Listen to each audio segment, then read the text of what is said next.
बहुआयामी व्यक्तिमत्व विनोददादा भोसले।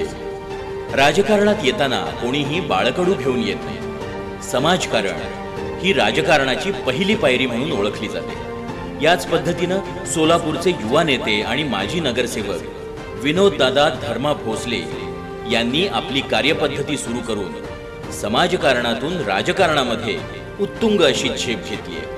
केवळ झेपच घेतली नाही तर काँग्रेस पक्ष आणि काँग्रेस पक्षाचे नेते माजी केंद्रीय मंत्री सुशील कुमार शिंदे, नेत्या उज्ज्वलाताई शिंदे आणि आमदार प्रणितीताई शिंदे यांचा विश्वासही सार्थ करून दाखवलाय। माणूस आपल्या कलागुणांनी मोठा होतो असं म्हटलं जातं। अगदी याच पद्धतीनं विनोददादा भोसले यांनी आपलं स्वकर्तृत्व दाखवत राजकारणात झेप घेतली। साधी राहणी आणि उच्च विचारसरणी असं ध्येय बाळगून कार्यरत असलेल्या विनोददादांनी आजही जमिनीवरच राहणं पसंत केलंय।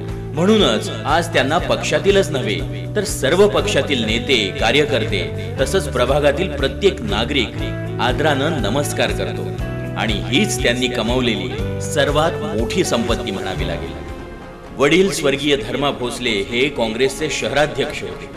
त्यांनी तर काँग्रेस पक्षात सामान्य कार्यकर्ता ते काँग्रेसचे शहराध्यक्ष म्हणून काम करताना शिंदे परिवाराशी आपलं नातं कायमच घट्ट ठेवलं होतं। याच राजकारणाचं बाळकडू धर्मा भोसले यांचे चिरंजीव विनोददादा भोसले यांच्याकडे आलं आणि त्यांनी समाजकारणातून राजकारणामध्ये आपला ठसा उमटवला। राजकारणात आल्यानंतर लगेच कुणीही यशस्वी होत नाही, त्यासाठी बरेच परिश्रम सुद्धा घ्यावे लागतात आणि असेच परिश्रम घेत विनोददादांनी राजकारणात मोठी झेप घेतली आहे हे नाकारता येणार नाही। केवळ राजकारण नाही तर समाजकारणासह धार्मिक क्षेत्र आणि मराठा समाजासाठीचं आरक्षणाचं आंदोलन असो किंवा शहरातील नागरिकांना भेडसावणाऱ्या समस्यांसाठी झालेलं आंदोलन असो, या सर्वांमध्ये विनोददादा कायमच हिरिरीनं सहभाग नोंदवतात।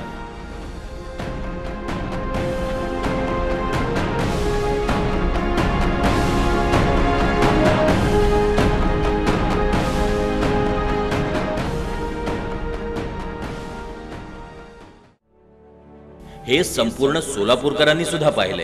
गेल्या अनेक वर्षांपासून सोलापूर शहराच्या सामाजिक आणि राजकीय क्षेत्रात सक्रिय सहभाग नोंदवत असतानाच शिंदे परिवारासह आमदार विश्वजित कदम यांच्या मार्गदर्शनाखाली विनोददादा भोसले यांनी आपली दमदार वाटचाल आजही कायमच सुरू ठेवली आहे आणि ही वाटचाल निश्चितच वाखाणण्याजोगी आहे, यात शंका नाही। वडील स्वर्गीय धर्मा भोसले हे एकीकडे राजकारणात काम करत असतानाच विनोददादा भोसले यांनी लहानपणापासूनच आपल्या घरापासून ते शहरापर्यंत आणि शहरापासून ते राज्यापर्यंत विविध क्षेत्रात मजल मारल्याचं सर्व श्रुत आहे। गणराज तरुण मंडळ तसंच नरसिंगगिरजी मिल चाळीतील बाल हनुमान भजनी मंडळ या मंडळांवर सल्लागार म्हणून कार्यरत असलेले विनोददादा यांनी विद्यार्थी काँग्रेसच्या माध्यमातून काँग्रेस पक्षाच्या कामाला श्रीगणेशा केला। त्यानंतर युवक काँग्रेसच्या शहर पातळीवर सरचिटणीस म्हणून देखील ते कार्यरत आहेत। याशिवाय युवक काँग्रेस अंतर्गत झालेल्या निवडणुकीत सुद्धा सोलापूर लोकसभा उपाध्यक्ष म्हणून त्यांनी झेंडा फडकवला। त्यानंतर गेले अनेक वर्ष विनोददादा भोसले यांनी महाराष्ट्र प्रदेश युवक काँग्रेसचे सरचिटणीस आणि चिटणीस पदावर काम केले। याशिवाय सातारा, सांगली, उस्मानाबाद इथं काँग्रेस पक्षाचे निरीक्षक म्हणून देखील त्यांनी कामकाज पाहिले। लोकसभा, विधानसभा आणि सोलापूर महानगरपालिकेच्या निवडणुकीमध्ये काँग्रेस पक्षाच्या उमेदवाराच्या प्रचारामध्ये सक्रिय सहभाग घेऊन पक्षाच्या अनेक नगरसेवकांना निवडून आणण्यासाठी विनोददादांनी कठोर परिश्रम घेतले।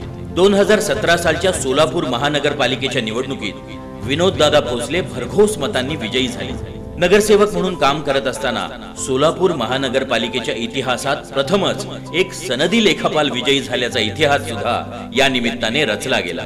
सोलापूर शहरामध्ये विविध समस्यांवर आंदोलन करत असतानाच युवक काँग्रेसच्या माध्यमातून केंद्रातील भाजप आणि राज्य सरकारच्या लोकविरोधी निर्णयाला विरोध दर्शवत त्यांनी सोलापूरकरांचं वेळोवेळी लक्ष वेधून घेतलं। सोलापूर शहरामध्ये स्मार्ट सिटीच्या माध्यमातून सुरू असलेल्या कामाची पोलखोल करतानाच सोलापूर शहरामध्ये सामान्य नागरिक तसंच खेळाडू आणि ज्येष्ठ नागरिकांना नेमकं काय हवंय याची काळजी घेत त्यांनी सोलापूरमध्ये प्रथमच किल्ला बागेमध्ये ओपन जिम सुरू करत सर्वांना निरोगी आरोग्याचा मूलमंत्र दिला।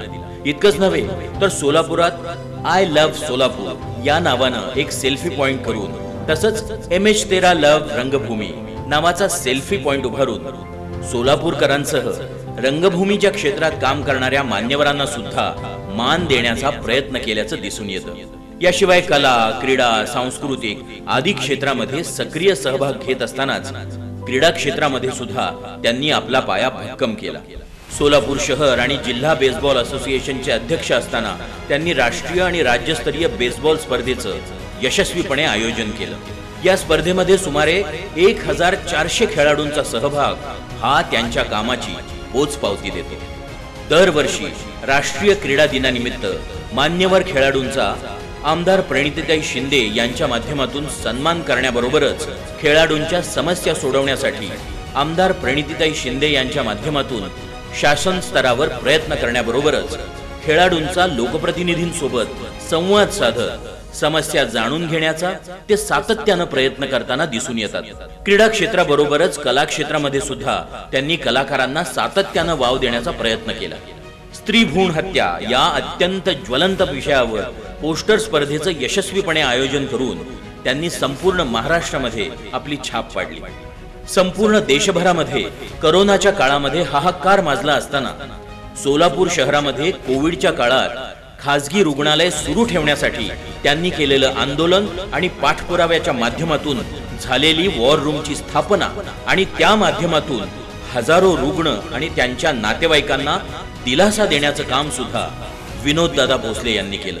सामाजिक आणि राजकीय क्षेत्रात काम करत असताना आपण समाजाचं काहीतरी देणं लागतं ही मनाशी खुणगाठ बांधून काँग्रेस पक्षाचे गट नेते चेतनभाऊ नरोटे यांच्या मार्गदर्शनाखाली सुरू केलेल्या सोलापूर महानगरपालिकेच्या माध्यमातून लसीकरण केंद्रात हजारो लोक आजही फायदा घेत आहेत. सातत्यानं आयोजित करण्यात आलेल्या आरोग्य तपासणी शिबिरामध्ये सुद्धा सर्वसामान्यांच्या आरोग्याची काळजी घेण्याचा प्रयत्न विनोददादा भोसले यांनी केला. वाढदिवस म्हटलं की जाहिराती आणि डिजिटल या माध्यमातून प्रसार हेच चित्र आजकाल सर्वत्र डोळ्यासमोर उभं राहतं. पण या सर्वाला फाटा देऊन विनोददादा भोसले यांनी छत्रपती शिवाजी महाराजांच्या जयंतीदिनी तसंच वाढदिवसाला गिफ्ट देण्याऐवजी शिवमूर्ती देण्याची एक नवीन कल्पना उदयाला आणली. आजही ती कल्पना नित्यनेमानं सुरू आहे आणि याचा निश्चितच सर्वांना अभिमान आहे. नव्या पिढीमध्ये छत्रपती शिवाजी महाराजांचे विचार रुजावेत, त्यांच्या हातून छत्रपती शिवाजी महाराजांसारखं कार्य व्हावं यासाठी विनोददादा भोसले यांनी एक आगळी वेगळी मोहीम घेऊन घरोघरी शिवरायांची मूर्ती देण्याच्या उद्देशानं एका अर्थानं छत्रपती शिवरायांच्या विचारालाच हात घातलाय हे अत्यंत कौतुकास्पद आहे.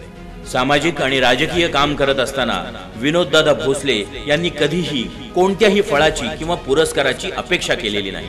तरी सुद्धा सोलापूरकरांनी विनोददादा भोसले यांच्या कार्याची स्वतःहून दखल घेत पुरस्कारातून कौतुक आणि शाबासकीची थाप मारल्याचं दिसून येतं. सन 2009 ते सन 2010 या वर्षीचा जिल्हास्तरीय नेहरू युवा पुरस्कार विनोददादा भोसले यांच्या कार्याला मिळाला.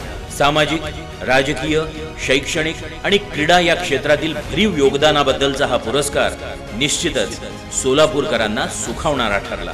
म्हणूनच विविधांगी आणि बहुआयामी या व्यक्तिमत्वाला तसंच सर्वांना हवेहवेसे वाटणाऱ्या विनोददादा भोसले यांच्या वाढदिवसानिमित्त त्यांना लाख लाख शुभेच्छा.